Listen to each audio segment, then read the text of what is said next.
આવે બીજા કરાવે ભાગી જાય. કોણ થવું જોઈએ? એકને હાથો તો નાખે તો મારો બીજાનો બેચો થઈ જાય. કોણ થવું જોઈએ? અત્યારે બધી નોકરી વાળી હોતી એવું નહીં.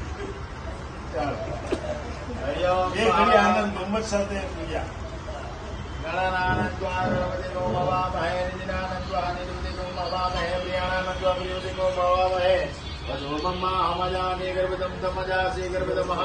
ઓમ ગણપતયે સ્વાહા.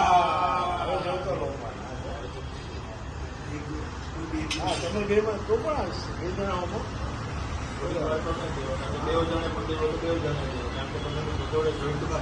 હા તમારે કનેક્શન આપી દીધા. કરો ભાઈ સ્વાહા. સ્વાહા બોલવાનું. ઊંચી મુદ્રા. બે જણા શબ્દ હા હરણ કહેવાય. હરણ આંખોની જમે બધી ઓમ ગણપતયે સ્વાહા. ઓમ ગણપતયે સ્વાહા. ઓમ ગણપતયે સ્વાહા. ઓમ ગણપતયે સ્વાહા. ઓમ ગણપતયે સ્વાહા. ઓમ ગણપતયે